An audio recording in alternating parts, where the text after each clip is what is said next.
Have you ever been there? You're in an English conversation, maybe at a party, new job, something like that, and suddenly, poof, your mind just goes blank. Okay. You know the words, but they just kind of vanish. Or maybe you're planning every single sentence like perfectly in your head. Meticulously planning. Yeah. Yeah. And then you totally miss the moment. It's like, well, it's tough. A lot of us face that. If that sounds like you, then you're definitely in the right place today. We're going to really dig into the secrets of having a natural, flowing English conversation, unlocking that. And we've got some great source material to guide us. Key bits from Unplugged English, natural conversation skills. Right. And this isn't, just some dry textbook. Right. It's really set up as a practical, step-by-step guide. Lots of actionable advice. And the main goal really isn't just speaking correctly. It's about connection, connecting more authentically, more naturally. Exactly. So our mission for this deep dive is to pull out the absolute best bits, the most important nuggets from Unplugged English, just to help you sound more confident, spontaneous, and crucially natural. And we've got a really clear structure for you today. We'll walk through all the key stages, from starting out those first words all the way to making a smooth exit. Yeah, that logical flow is so important. We're starting right at the beginning. How do you even kick off a conversation? Then we'll look at small talk, asking better questions. Tricky bits. Yeah, reacting naturally, how to switch topics without it being awkward, and then, ending it politely. Each part builds on the last, giving you skills you can actually use right away. Okay, so if the goal is truly natural English, where do we even begin? The source makes a really strong point about how we start. Part 1. How to start a conversation. The very beginning. It seems so basic, right? But those first greetings, wow, they're powerful. Think about the huge difference between, say, a formal, hello, how are you today? A bit stiff. Yeah, versus the stuff you hear all the time, like, hey, or how's it going? Maybe, what's up? And what's really interesting is why those casual greetings work so well. Yeah. They kind of signal a lower barrier almost instantly. It bypasses that formal part of the brain. Okay. It's not just about being friendly, though it is friendly. It's about creating this shared, relaxed space right away. It sort of invites the other person to relax, too, engage more authentically. The source really hits on how vital that initial warmth is. Yeah, and I found it interesting how the book talks about shortening your replies, too, after that first greeting. So instead of, I am doing well, thank you, it's more like, I'm good, thanks, or just not bad. Quicker, more natural. But then, and this is key, the tip about always adding a question back, like simply you, or what about you? That seems like the thing that keeps it going, stops it from just dying right there. Exactly. These little tweaks, they seem small, but they instantly create warmth, openness. It's less about just swapping information and more about inviting the other person in. It signals, hey, I'm interested in you too, which you absolutely need for real interactions, moving past just, polite noises. Okay, so you've managed the greeting, you've shown some warmth. What's next? Unplugged English points to, the often dreaded small talk. Yes, small talk. That phrase alone, right? It can make people, myself included sometimes, just groan a little. But the source clarifies its purpose. It's not about depth, necessarily. It's about connection. Exactly. And it suggests sticking to safe ground. Weather, weekend plans, maybe hobbies, food, stuff like that. You're right. It's easy to dismiss it, but functionally, it's like social glue.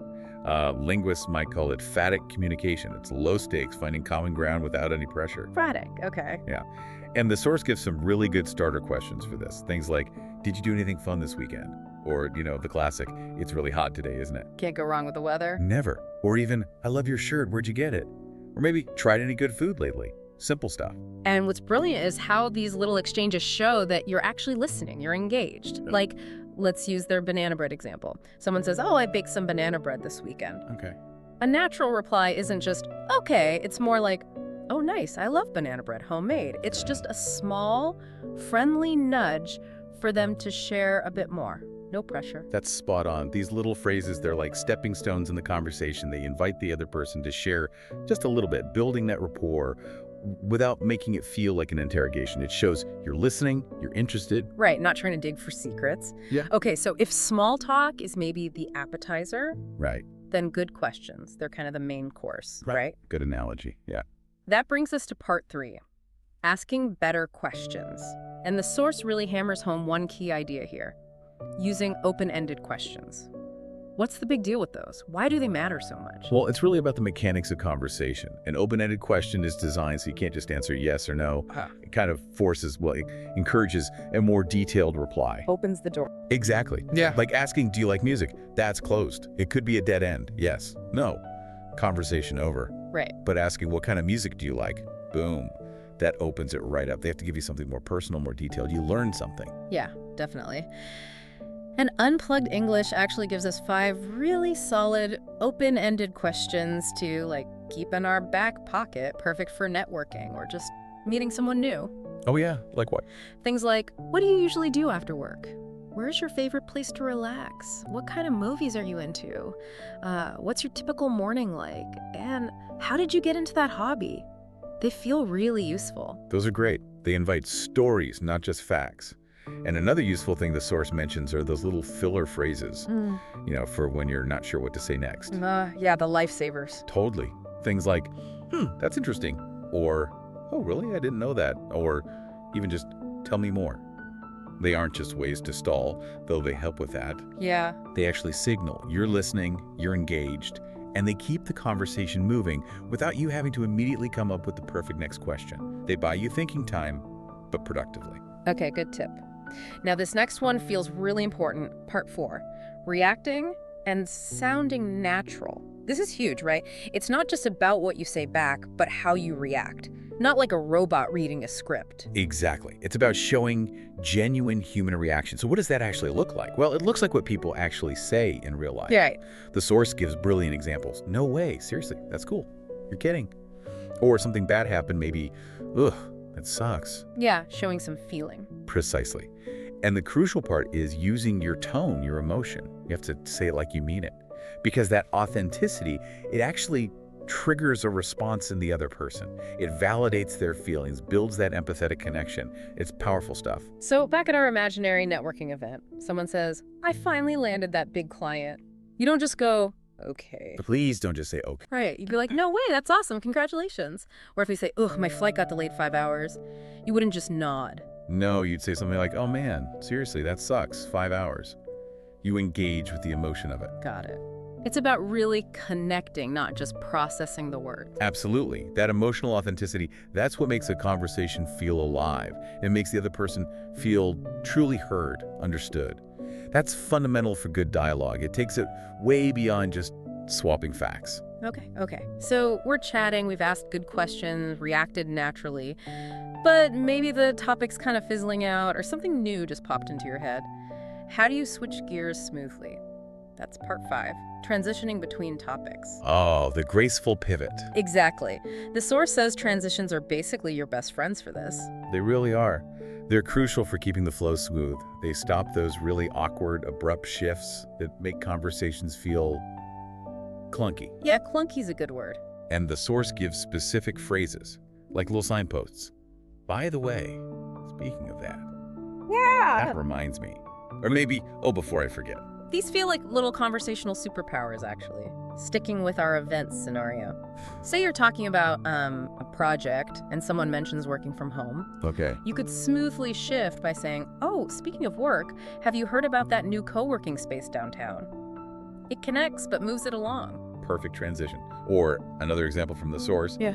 Someone compliments your bag. Right. You can say, thanks. Oh, that reminds me, I actually wanted to ask you about, and then ask your question. It uses their comment as a launch pad. Effortless. It really does feel effortless when you hear it like that. And what's great is these transitions mirror how our brains actually work, right? Thoughts aren't strictly linear. We jump around based on associations. Transitions let the conversation do that naturally without losing coherence. It feels real. Okay, makes sense. But all good chats have to end eventually. So, part 6. Ending a conversation politely. This is important too. The source really stresses, don't just disappear. Yeah, don't do the slow fade away. A polite exit leaves a much better feeling. Definitely. So what does that sound like? The source gives a great list of gentle, warm phrases. Things like, well, I should probably get going. Or, anyway, it was really great talking to you. Nice and simple. Yeah, or maybe let's catch up again soon. And ending with something like, hope you have a good one. It's like a warm verbal handshake on the way out. The role play example they give is really good for this. Like at that event, well, I should get going actually. Got an early start tomorrow. Clear signal. And the reply could be, oh, no worries at all. It was great chatting. Then maybe you add, yeah, definitely. Let's connect again soon. Take care.